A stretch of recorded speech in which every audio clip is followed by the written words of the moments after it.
Dando continuidade aqui na nossa série de conversas aqui sobre a história do CCM, hoje temos aqui a presença do Wilson da Cunha Lara Júnior. O nosso Wilson aqui, um cara que tem uma responsabilidade muito grande no laboratório, teve um papel fundamental, continua nossa referência aqui, então vai contar um pouco da história aqui da trajetória no CCM, algumas coisas além das perspectivas de vida, e mostrar uns exemplos aqui de como é que ele contribuiu com o Laboratório de Ciência, Pesquisa e Desenvolvimento. Wilson, obrigado pelo seu tempo, muito obrigado mesmo de poder participar aqui, compartilhar suas experiências, e queria começar já perguntando como é que foi seu comecinho no CCM, quando você chegou, explica pra gente sua chegada no CCM, como é que era o CCM, suas impressões. Bom dia e muito obrigado pelo convite. Espero fazer o melhor para contribuir para esse trabalho que vocês estão fazendo. Começando do início, né? Eu ingressei no DCTA-ITA no ano de 2002 e nos primeiros 2 anos eu ainda não fazia parte da equipe CCM. Eu trabalhava no departamento de projetos com o professor Gonzaga na mecânica. Passados esses 2 anos, a sala em que eu trabalhava foi alocada para professor visitante. Aí, por convite do professor Gonzaga e do professor Jefferson, eu comecei a desempenhar atividades no CCM no prédio antigo. 2004 isso já? 2004, exatamente. As primeiras atividades que eu desenvolvi no antigo CCM, no antigo prédio do CCM, foi execução de dispositivos de fixação e usinagem em máquinas controladas numericamente por computador na Hamley 5 eixos. Né? Naquela época, o número de pessoas era bem reduzido no CCM. Se eu não estou enganado, nós éramos no total de 5 pessoas, incluindo a Raquel, que era da TI, né? O professor Jefferson, o líder da equipe,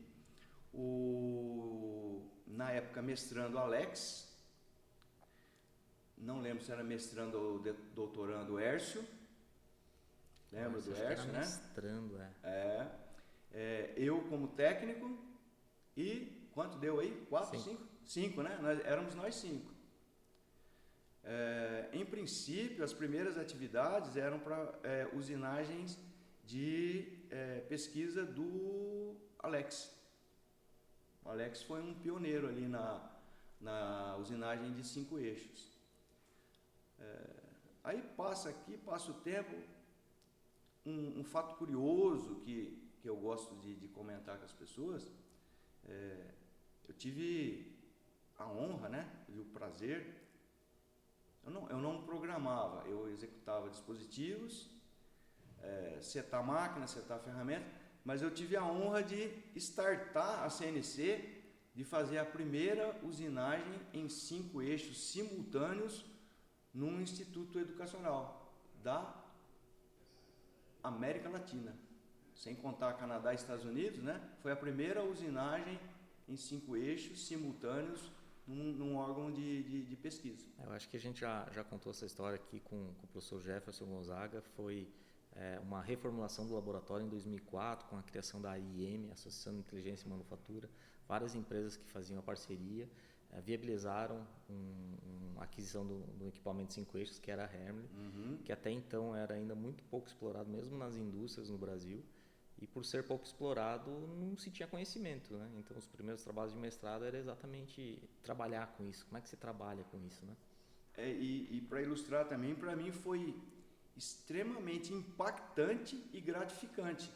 Porque quando os professores Jefferson e Gonzaga me convidaram para ir para o CCM, o maior contato que eu tinha tido com máquinas CNCs eram com emuladores em computadorzinho minúsculo, que era em 2D aquela emulação ali da usinagem, e somente em torneamento.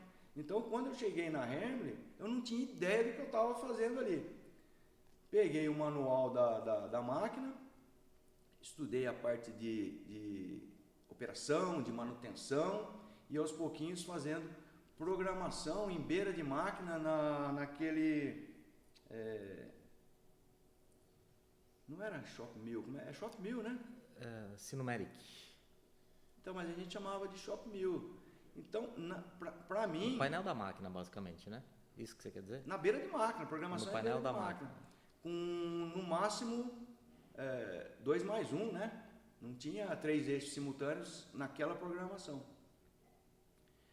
E para a confecção dos dispositivos de fixação, para trabalhos que os professores da mecânica solicitavam ao CCM, 95% era feito em beira de máquina. Quando tinha usinagens mais complexas, de perfis mais complexos, aí o Alex programava no CAN da Siemens. Lembrando também que naquela época a integração do CAD, CAN e com a máquina era também novidade, inclusive no Instituto.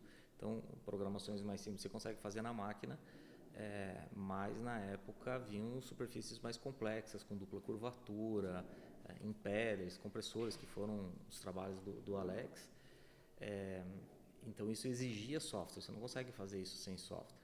Mas integrar o software com o pós-processador com a máquina não é tão... Essa palavra me dá até arrepio, esse né? pós-processador me dá até arrepio, porque toda vez o gargalo da usinagem, principalmente em 5 eixos, era esse tal de pós-processador aí. Coordenar os eixos do software com os eixos da máquina e integrar isso. É uma historinha também interessante que o Alex fazia a programação, salvava num pendrive, do pendrive você ia para a máquina, tinha que espetar o pendrive na máquina para fazer a usinagem, né? Hoje o wireless, nem fio não tem mais para fazer essa comunicação, né? Você falou que não conhecia da usinagem CNC, mas você já tinha história de trabalhar com usinagem. E, por outro lado, o Alex trabalhava no software, mas não sabia de usinagem, sabia de software. A gente fez uma troca de figurinhas ali que, por uns bons 3 anos, teve resultados positivos para a equipe, para o ITA, para o CCM. Depois foram aparecendo outras pessoas, o Guilherme também chegou logo depois. Guilherme, aí a área foi crescendo, a Janaína foi agregando também. Jackson também fez um trabalho bastante grande, a área cresceu bastante ali, né? Marcelo Carvalho, meu amigão, né? Meu companheirão de caminhadas. Eu acompanhei a evolução do Marcelo desde que ele era graduando, né? do ITA, mestrando e doutorando. Eu tive orgulho de ter pequenas participações desde das aulas que o professor Gonzaga ministrava para fazer dispositivo, para provar lá na sala, até o mestrado e o doutorado dele. Esse caminhãozinho também foi, mas foi numa outra aplicação que vocês fizeram, né? Esse caminhãozinho não foi um treinamento. Houve um treinamento aí. Não sei se vai dar para ver, mas quando ele gira, ele tem um par de engrenagens aqui que faz a caçambinha girar junto. Ele está conectado isso. Isso aí não foi um treinamento. O que foi usado num treinamento, que foi uma semente que a Rafaela plantou, foi fazer um treinamento de trabalhos práticos em beira de máquinas convencionais para alunos de graduação, estagiários, teve mestrandos, doutorando, teve doutorando, o Ângelo, né? Que eles tiveram a iniciativa de procurar entender pelo menos o princípio de como se comportar em beira de máquina convencional, que é bem artesanal o trabalho. Só que com essa equipe a gente fez um dispositivo de redução planetário. Foi muito produtivo, foi muito interessante aquilo. Teve um retorno, pelo menos para mim, muito, muito bom. Agora, isso aqui é uma outra história. Tem época do ano aqui que a gente não tem tempo nem para pensar. É o tempo inteiro, a demanda é intensa, né? Suprir demandas de professores, de alunos, de projetos. Então, tem época do ano que é atribulado. Mas, em compensação, mais ou menos nessa época que nós estamos vivendo agora, a fermentaria fica até um pouco inativa. E o meu colega de trabalho, que tem a mesma doença que eu, que não consegue ficar quieto, que não consegue ficar sem fazer as coisas. Daqui uns dias ele vem aqui também. Ulisses. Isso não tem o que fazer aqui, que nós vamos fazer. Eu não tenho rede social, não tenho paciência de ficar atrás de um computador. É uma ferramenta utilíssima, mas eu uso quando é necessário. Né? Vamos fazer uma betoneira? Vamos. Só que a betoneira original, que isso aí é um trabalho que o Senai desempenha há décadas, né? Originalmente ele é feito de aço carbono. Isso aqui parece que chama a gente a pôr a mão, empurrar e olhar por baixo. Então o contato manual no aço carbono oxida. Falei, vamos fazer. Mas só se for inteirinho de alumínio para não sofrer os efeitos da oxidação. Esse caminhãozinho demorou 3 anos para ser feito. Porque a gente só pegava para fazer as peças, né? Na época que a demanda estava devagar. Então, na hora que tinha trabalho, a gente fazia, o Ulisses está devagar essa semana aí. Aí fazia a engrenagem lá inferior com engrenagem cônica. Depois fazia engrenagem paralela, depois fazia cabine. Aí depois de 3 anos a gente conseguiu fazer essa montagenzinha aí, que até hoje, quando tem visitas, é um dos itens mais cobiçados ali para as pessoas apreciarem. A maioria das peças cilíndricas foi eu que fiz, e a maioria das peças prismáticas foi o Ulisses que executou. A gente falou, né, da parte do começo, da educação, dos treinamentos. Os treinamentos o Wilson repete até hoje quando tem uma demanda, né? A gente tem dado muito apoio para o pessoal do Baja, do Fórmula. Sim, esse ano foi muito bom a Fórmula. E de vez em quando o pessoal vem e sente uma necessidade de exatamente isso, de ir para a máquina ter uma visão mais prática, né? E o Wilson tem sempre trabalhado com isso e ajudado, né, esse pessoal nessas questões práticas aí. Esse ano particularmente você estava falando que foi muito bom, né? A molecada era boa esse ano. Fórmula? Espetacular. Teve um resultado muito bom. Por detalhes, por acidente, pela queima de um equipamento eletrônico, o ITA não conseguiu pelo menos a 3ª colocação. Se não houvesse esse detalhinho negativo aí, tranquilamente, pelo menos o 3º lugar o ITA conseguiria. O carro ficou muito bom mesmo. E aí o carro teve uma participação muito grande sua, né? Conta um pouquinho como é que foi a história, ver os alunos fazendo coisas de que não tem experiência e você poder contribuir ali. Eles não têm nenhuma culpa nisso, porque o interesse que eles demonstraram foi muito, muito positivo, muito interessante. O problema é que eles não têm uma carga horária de atividades práticas, né, em beira de máquina.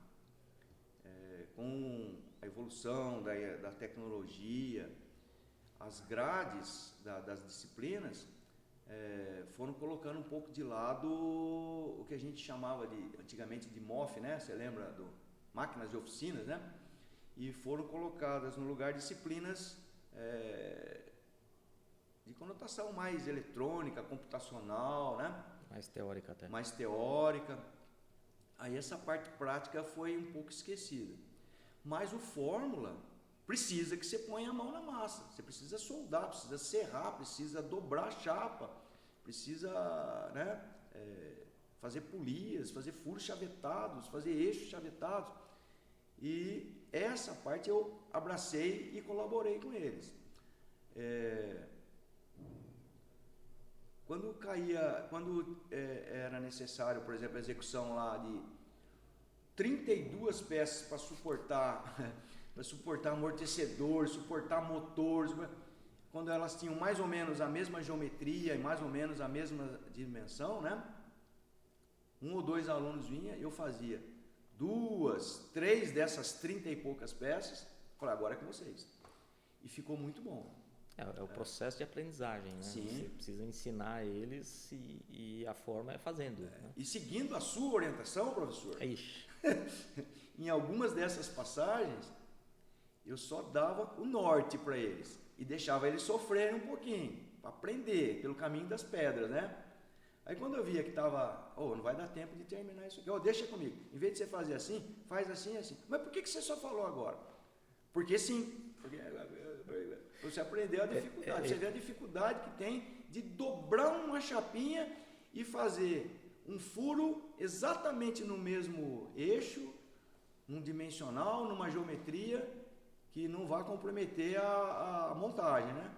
Em minha defesa aqui, já que você falou que foi... muitas vezes, para que o processo de aprendizagem aconteça, você precisa que o outro lado fique envolvido com a situação. E quando ele não para nem para pensar numa solução, ele não se envolve. Se ele recebe pronto, ele sai fazendo e não entende por quê. Mas à medida que ele tenta fazer, tenta pensar soluções e muitas vezes não entende, né? não acha o caminho por si só, mas ele já está envolvido, ele já pensou, ele já parou para pensar. E aí, então, dar a solução muitas vezes não é o caminho de fomentar o ensino, mas deixar se envolver e depois, quando aperta mesmo, não, tenta por aqui. E aí sai, com certeza isso fixa muito mais aprendizado nos alunos. E quando não era possível deles executarem a peça, por exemplo, um rasgo de chaveta interno, era complicado. Eu ia demorar mais tempo passando informação para eles do que executar a peça. Só que muitas vezes nós tivemos que fazer uns 3 ou 4 rasgos de chaveta interno no Fórmula. O gratificante é ver o encantamento deles que nunca viram como é que faz a abertura de um rasgo de chaveta interno e ver como é que era feito. Agora entendi como é que funciona, né? Referenciar, né? É difícil referenciar a ferramenta para fazer um rasgo de chaveta interno. 1/10 fora do centro é o suficiente para que aquele furo não encaixe corretamente no externo do eixo, né? Esse encantamento é realmente gratificante, né? E complementando vários treinamentos, várias dessas ajudas, o Wilson fez fora do horário de expediente. Sim. Os alunos só tinham horário no final da tarde, que acabava as aulas, já não era horário.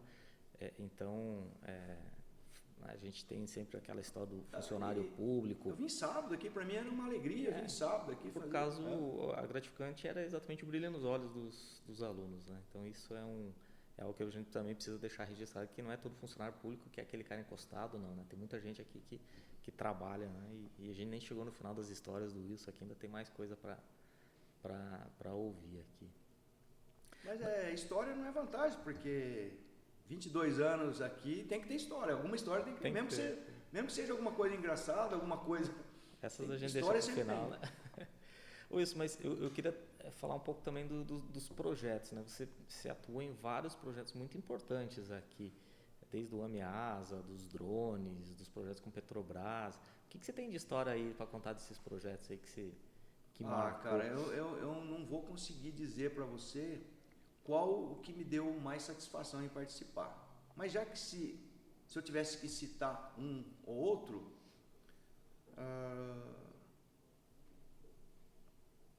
posso citar 3? Pode, à vontade. Um muito interessante, que teve retornos práticos para o país, né? Por exemplo, um trabalho na época era mestrado da atual professora Janaína Fracaro. Ela desenvolveu um projeto de um simulador, uma bancada, né? De um satélite geoestacionário. Você lembra desse projeto, né? Foi logo no comecinho. Uma esfera bipartida de acrílico. Transparente. Onde no interior dela uma parafernália de equipamentos eletrônicos com 3 motores inerciais, né? E essa esfera ela era assentada num berço semi-esférico de mancal aerostático. De mancal... Aerostático, Isso. E quando esse equipamento funcionava, né? Essa semi-esfera num dos topos da esfera, tinha um orifício, que esse orifício tinha que ficar sempre direcionado para cima.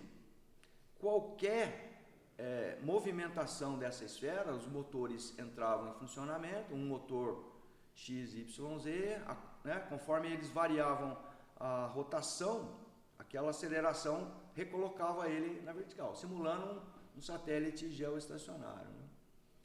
E ali tem histórias fantásticas. A primeira grande dificuldade que nós tivemos é como fazer uma esfera de meio metro, de 500 milímetros de acrílico. Transparente, porque é muito importante. Inviável fundir um cubo com um pouco mais de 500 para poder usinar. Como é que eu vou? Ele tem que ser bipartido. Aí, conversa daqui, conversa dali, a gente chegou a um ponto comum de colarmos placas de acrílico. Eu não me lembro se era 1 polegada de espessura. Beleza, vamos fazer. Como vamos fazer essa colagem? Primeira colagem que a gente fez, a gente não sabia o que estava fazendo, estava aprendendo, né? Não podia ter uma corrente de vento, porque a cola que ficava entre as duas superfícies, se tivesse vento, na hora ficava lindo. Quando secava, tinha uma imagem de geometria fractal, assim, ó, parecia uma árvore, assim, ó, por causa daquele vento. Janaína, não pode fazer no vento. A gente fazia lá no gramado, na beira do lago, do antigo CCM.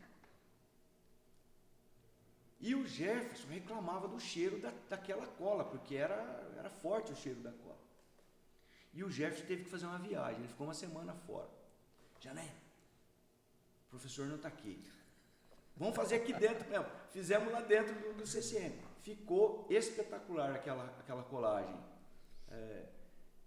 Se você não olhasse, né, no sentido aqui do contato dela, se você olhasse de cima, você não via que era colado aquilo ali, né?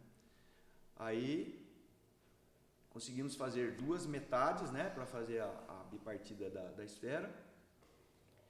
Fizemos, em princípio, alguns experimentos. A gente fez esferas reduzidas para aprender, para estudar. E fizemos com estratégia de corte fresado. Fizemos várias estratégias de corte. Do polo para o Equador, do Equador para o polo, 2+1, circundando. Não ficou legal. Não dava o acabamento e nem a geometria. Até que a gente tinha aqui 2 colegas lá de Sorocaba, que eles disponibilizaram um torno, que a gente não tinha torno CNC, para ser feita a usinagem no torno lá em Sorocaba. O famoso Robertinho e o Zé. O Zé e o Robertinho. Aí o que aconteceu? Dificuldade. Fazer um dispositivo para fixar aquela esfera para colocar no torno. Fiz o dispositivo, só que eu não acompanhei a usinagem em Sorocaba por uma infelicidade, né, por uma fatalidade do falecimento do meu pai. Então, no dia que ia fazer o experimento lá em Sorocaba, eu não pude ir. Mas a Janaína voltou toda feliz, toda eufórica. A usinagem não demorou 15 minutos, porque estava o dispositivo certinho, com a geometria pré-usinada. Não demorou 15 minutos para fazer a usinagem. Voltou perfeito, né? E depois de um certo tempo que esse simulador aí foi para, não lembro se para o Paraná ou para Santa Catarina, acho que é Santa Catarina que foi lá para o professor Walter. Santa Catarina. Por causa dos mancais, né? Hã? Por causa dos mancais, eu acho que foi. Né? Acho que sim. Antes disso, teve um fenômeno que foi interessantíssimo, que ela escreveu no trabalho dela, um negócio interessante. Você usina o acrílico, faz a medição dele, vê lá a geometria dimensional. Borilli, em 3 dias, aquela esfera aumentou 3 centésimos no raio. O acrílico aumenta, o acrílico dilata. A Janaína escreveu isso aí no trabalho dela. Outra coisa que teve produtivo nesse trabalho, que por o acrílico ser ter dissipação de calor muito baixa, né? O calor se concentra quase que totalmente no gume da ferramenta. Ela verificou que o desgaste da ferramenta na usinagem de acrílico é similar à usinagem de um aço, de um metal. Isso foi produtivo, né? E outro, para encerrar esse projeto, Depois de um tempo, aí ela me manda um e-mail dizendo que o que ela escreveu no trabalho dela foi aproveitado para o projeto do ITASAT. Boa parte alguma coisa do que ela produziu de conhecimento no trabalho de mestrado dela foi aproveitado no lançamento do ITASAT. Legal. Outro projeto interessantíssimo, montagem de módulos da fuselagem de uma aeronave, de um avião, que é aquele italiano, na entrada do famoso CCM. projeto AMI. Projeto AMI, lembra isso? Boa. Aquilo ali também teve retornos muito bons para o CCM, para a equipe CCM, né? Só contextualizando, o professor Gonzaga falou um pouco, mas o projeto AMI ele tinha alguns desafios e ele foi um grande projeto integrador. Ele proporcionou que a gente construísse uma parte do prédio, ele agregou recursos e agregou que em um único projeto várias equipes trabalhassem, pessoal de estruturas, pessoal de usinagem, pessoal de automação, pessoal de metrologia. Então, desenvolvimento de ferramenta. Então foi um projeto que a gente chama mesmo estruturante porque nucleou a área de automação aqui no ITA, que era fraca até então, mas para a gente nucleou uma nova forma de trabalho com várias equipes ali teve complementares. Ali teve muita produção, teve muita tecnologia desenvolvida ali, né? Como era o nome daquela pesquisadora que era da Embraer, uma oriental, como é que era o nome dela? Raquel? Esqueci o nome dela. Mas ela teve um insight espetacular, né, cara? Na hora de você colocar a cinta para unir as duas partes, ela, para não estender muito, mas ela revolucionou o processo, ela virou de ponta cabeça, o que era final foi para o início e ganhou em tempo e em qualidade na união das fuselagens, né? É selagem ou selamento, professor? Selagem. A selagem, ela o processo tradicional, você tem que fazer a furação, você tira a cinta que une, faz o rebarbamento. Faz a furação em duas chapas, né, para garantir a posição, aí abre, faz a rebarbação, limpeza para eliminar cavaco, rebarba, né? Depois você põe o selante e faz a união definitiva. Ela já fez a selagem, ficou a selagem definitiva, furação e cravamento, ganhou em tempo e ganhou em qualidade, graças ao desenvolvimento da geometria da ponta de uma broca, né? Tem segredos aí, né? O pessoal chama isso de one-up assembly, acabou subsidiando várias patentes, né, que foram criadas aí, que foram decorrência desses trabalhos. Esse projeto eu tive o prazer de trabalhar do início ao fim nele, desde a concepção das torres, né? Como é o nome das torres, professor? Niva. Eram torres que seguravam uma fuselagem. 4 torres com controladores CNC para 3 graus cada 3 torre. graus em cada torre para fazer todas as movimentações para posicionamento de um segmento de fuselagem. O acoplamento da segunda fuselagem no punho do robô, eu tive participação. Aí era outra parte, né? Robô que pegava um outro segmento de fuselagem para posicionar aqui, né? Então tinha a questão do acoplamento dessas fuselagens. E um detalhinho minúsculo que eu gosto sempre de comentar. Não pode falar rebite? Como é que é o nome que fala? Prendedor. O prendedor, ele caminhava pelo interior de uma mangueira de 22 metros, impulsionado por ar comprimido, né? Só que quando ele chegava no end effector, na ferramenta... O end effector, só para contextualizar, era uma ferramenta que fazia a furação, a inspeção e a cravação do prendedor. Aí ficava na ponta de um robô, então tinha que ir até na ponta do robô por essa mangueira. E o prendedor percorria um caminho de 22 metros, uma mangueira transparente, né? De 22 corrugada. Metros. Mangueira corrugada, transparente. E quando ela fazia esse percurso e chegava para que o cravador pegasse ela e introduzisse no furo, porque o Indefector ele trabalhava em qualquer posição, de cabeça para baixo, 90 graus para a direita, 90 graus para cima, e a dificuldade era quando o prendedor chegasse no local, no destino final dele, ele só funcionava se o ferramental estivesse na horizontal. Se o ferramental tivesse um pouquinho aqui, ele caía no chão. Se o ferramental tivesse um pouquinho aqui. Aí eu fiz não pode falar gambiarra aqui no ITA, né? Um recurso técnico alternativo, né?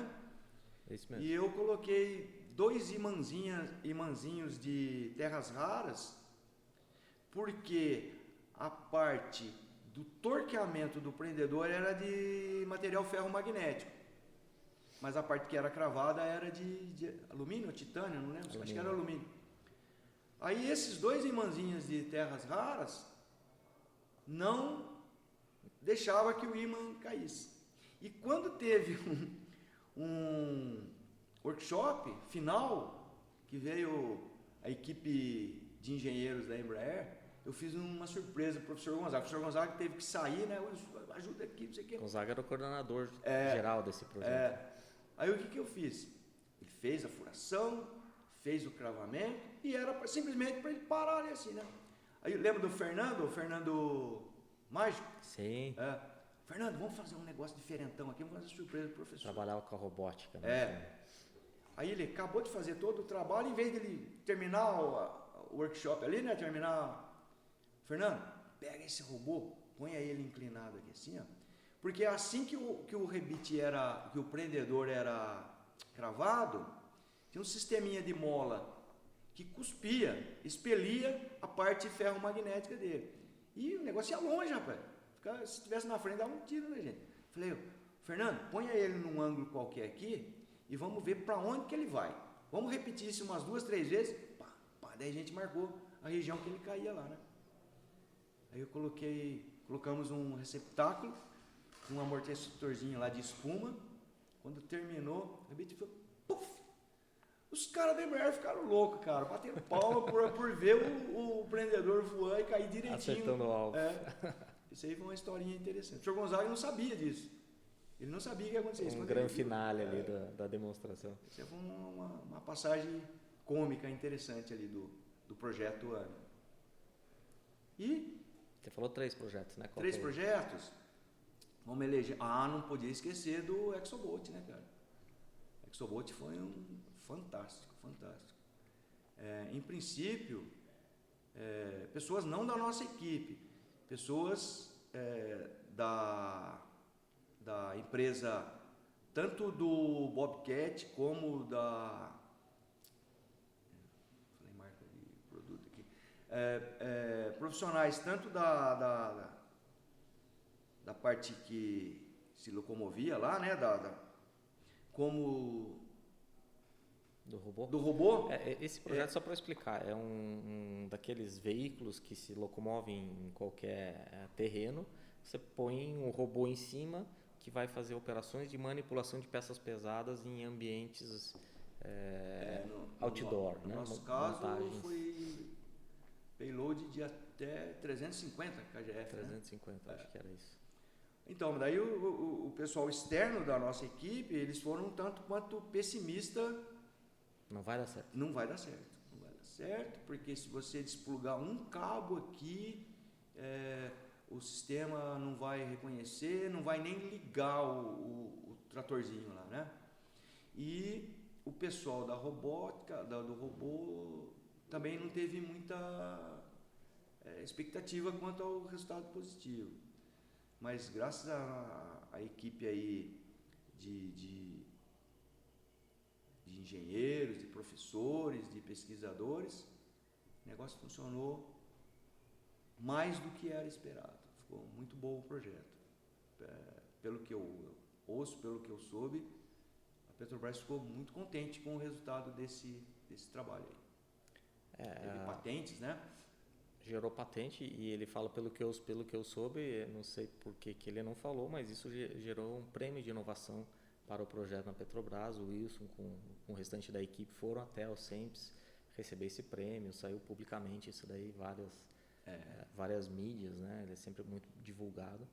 Então o reconhecimento veio, né, por meio tanto da patente quanto do reconhecimento interno pela premiação. É um motivo de orgulho pessoal e da equipe. Orgulho não é soberba, né? É um motivo de orgulho, não é soberba. Eu tenho orgulho de ter participado desse projeto e de ter o reconhecimento que nós tivemos com esse desenvolvimento. Fruto do trabalho, né? Bastante trabalho. Bastante trabalho. E você falou uma coisa aqui que me deu gancho para um outro assunto, né?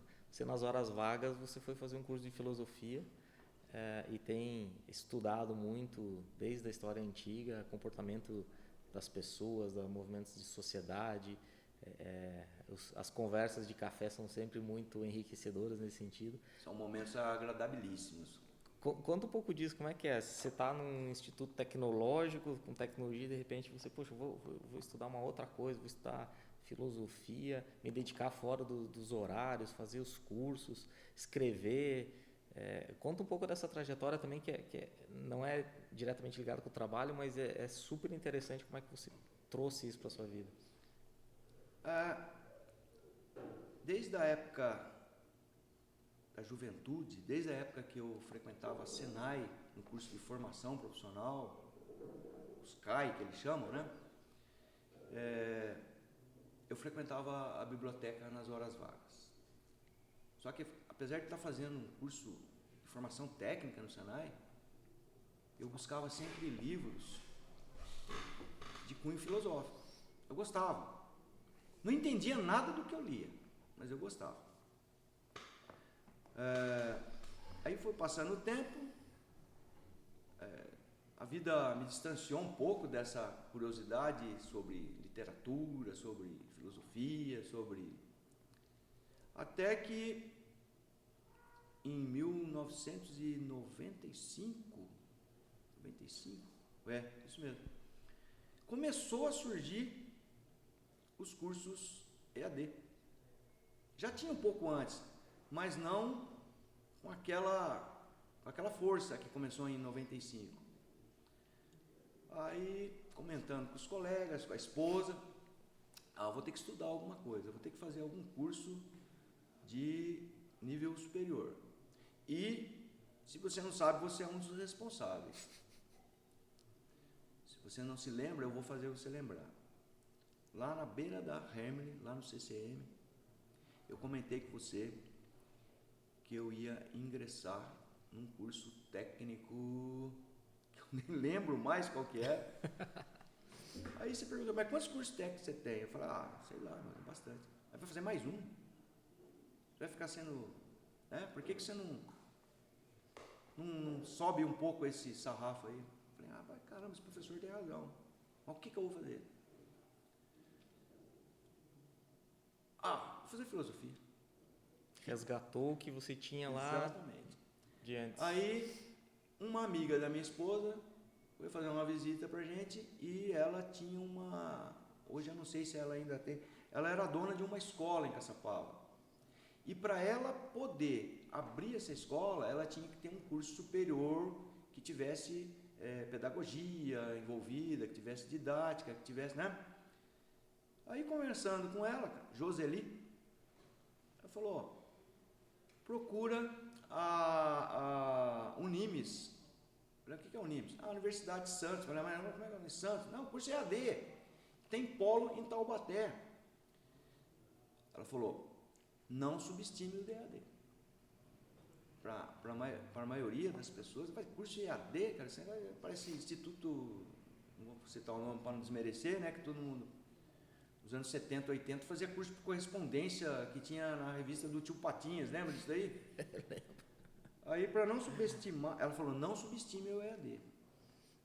Se você não tiver disciplina, se você não estudar, se você não participar das atividades, você corre o risco, de não conseguir se formar, e outra, se conseguir se formar, vai ser um curso que não vai ter significado.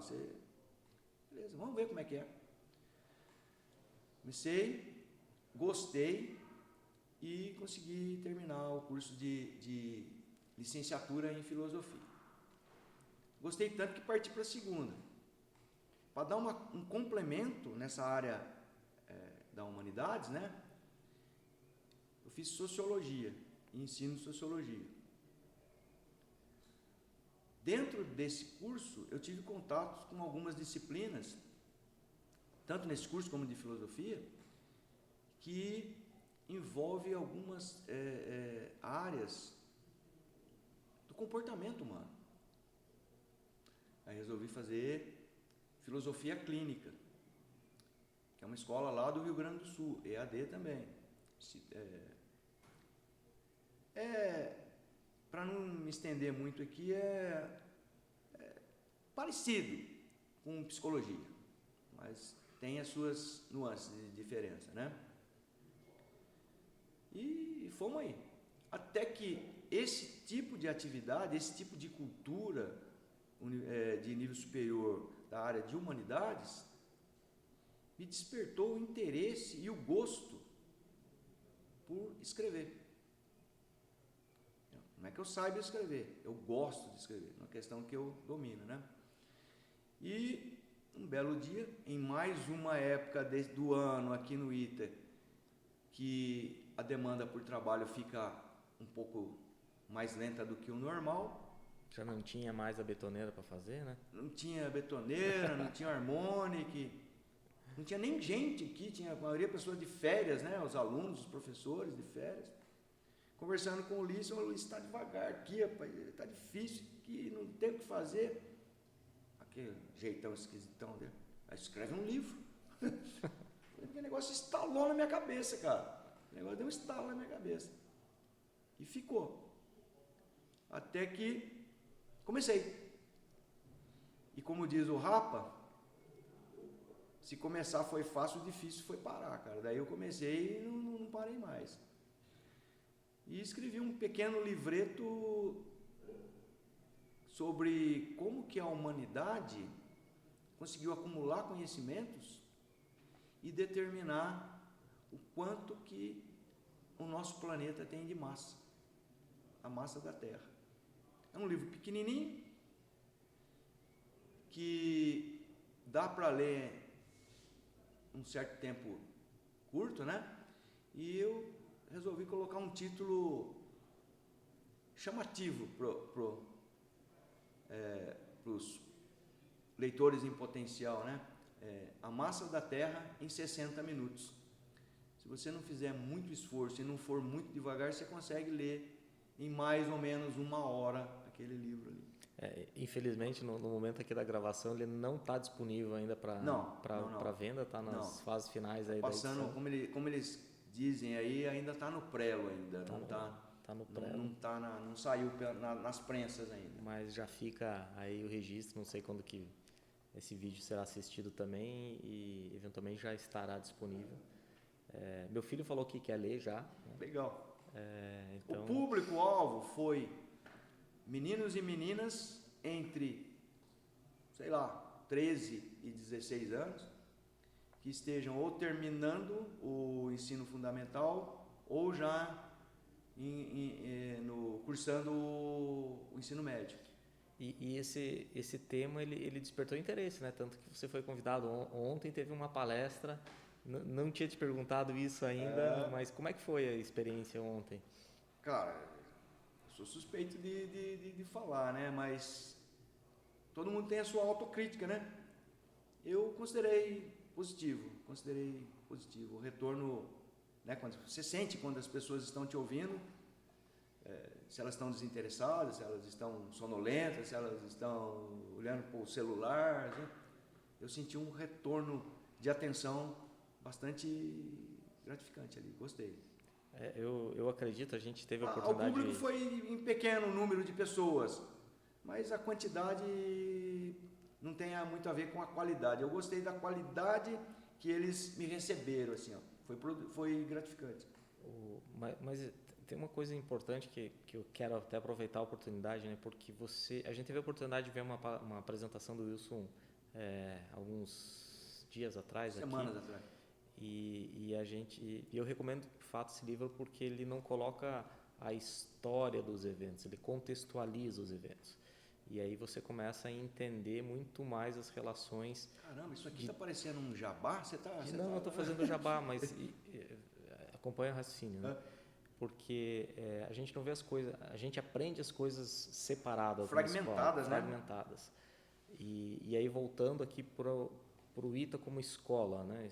Um instituto de ciência e tecnologia que faz ensino, pesquisa e extensão. A gente falou um pouco de ensino, falou um pouquinho de pesquisa, de extensão, mas os próprios modelos de ensino de engenharia hoje eles estão sendo questionados se é o melhor formato, né? Do professor falando, o aluno lá recebendo. Então a gente comentou um pouco aqui dessas ações. Então a gente tem uma certa, o país tem uma certa dificuldade ainda de colocar outras boas práticas de contextualização de conteúdos.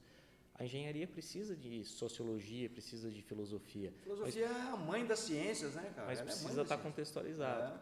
E é uma coisa que você faz bem no seu livro. Então, contribui também para que nós, professores, nós estamos constantemente mudando nossas disciplinas, tentando facilitar o processo de aprendizagem, que depende do outro. Então, quando a gente vê exemplos disso e tem a oportunidade de aprender com pessoas como você que se dedicaram ali para fazer algo a mais, é extremamente gratificante para a gente também. Então, esse é o motivo do jabazão aí do Muito obrigado. Esperem ser publicados aí. Mas você não vai falar, não vai me perguntar nada? Eu vou deixar você falar. Ciclismo, sobre caminhada, sobre pescaria? Você não vai me perguntar nada sobre isso? Esse aí é os momentos mais de folga. O Wilson é um atleta, corredor, gosta de pescar. Eu não sou um atleta, eu sou um praticante de esporte.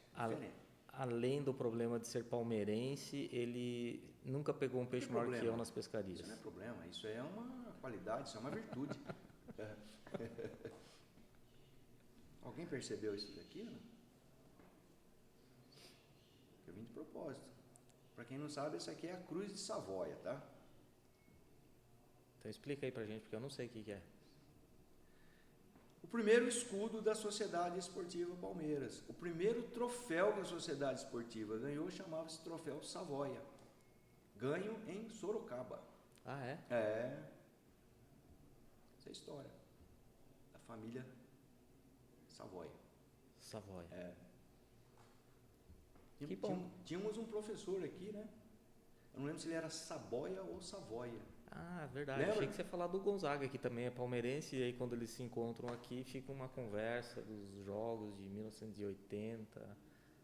Enfim, deixo isso para vocês. Uma das sabatinas que o professor gostava de ilustrar, historinha uma licença, né? Uma historinha que não é real, mas ele gostava de contar. Que para o aluno ser aprovado no mestrado ou doutorado, ele tinha que escalar a academia do Palmeiras dos anos 70. Se o aluno não soubesse escalar o Palmeiras dos anos 70, não era aprovado. Não era aprovado, não é? Claro, não bastava... É claro que é uma brincadeira, mas ele espantava os alunos. Não bastava dizer que era palmeirense, tinha que saber a escalação do time, tá certo. Wilson, mais alguma história que você queira contar aqui que você tem de lembranças? O Wilson está num processo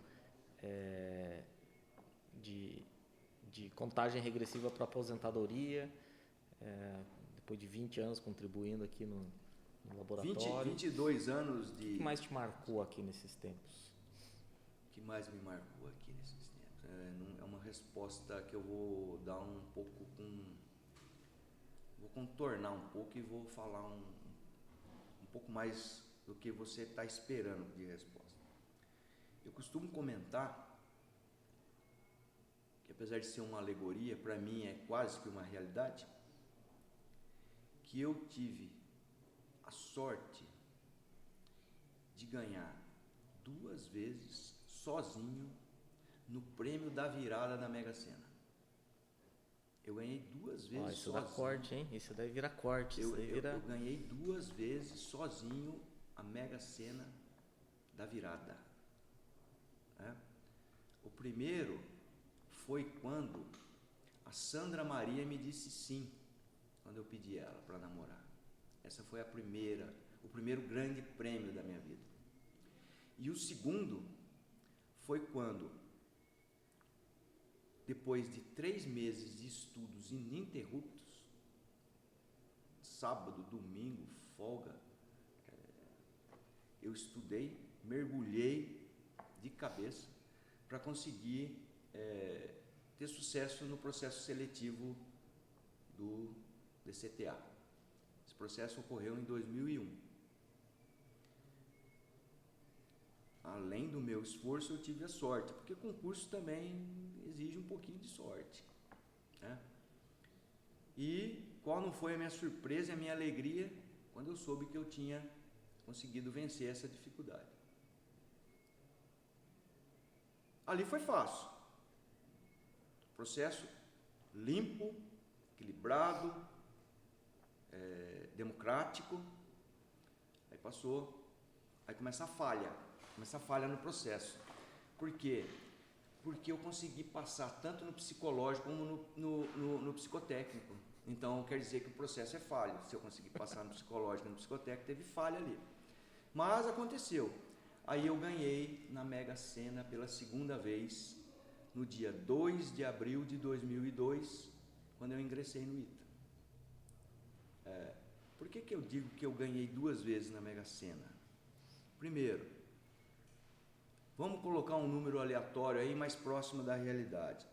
Se nesse mundo existir 2 bilhões de pessoas que eu tivesse chance de abordar e dividir a minha vida, desses 2 bilhões, só a Sandra é a ideal. Só ela consegue me suportar durante as 24 horas do dia. E o segundo prêmio que eu ganhei, a minha personalidade não é muito tranquila, assim, não criticando, não desmerecendo e não querendo diminuir, mas a cultura, o ambiente, o dia a dia de uma empresa, de uma corporação fabril que exige produção, que o relógio é um compasso acelerado, eu não consigo me adaptar. Não consigo. Já tentei e não deu. Eu não consigo me adaptar a eles e eles muito menos conseguem me suportar lá também. Aqui, o ritmo é diferente. Aqui se produz conhecimento, não se produz parafuso. Então, o conhecimento precisa de um tempo de assimilação, de degustação, para você conseguir compreender, saber algo. E a gente vive aqui nesse ritmo, diferente do ritmo de uma empresa que precisa produzir, que precisa ter produtividade, qualidade, produtividade, tempo reduzido. Eu não consigo viver num ambiente assim. Aqui eu consigo. Então, por isso que acho que eu me estendi demais na sua pergunta, mas eu tinha que justificar. Então, é isso que me trouxe, esse foi o que me marcou, ingressar aqui.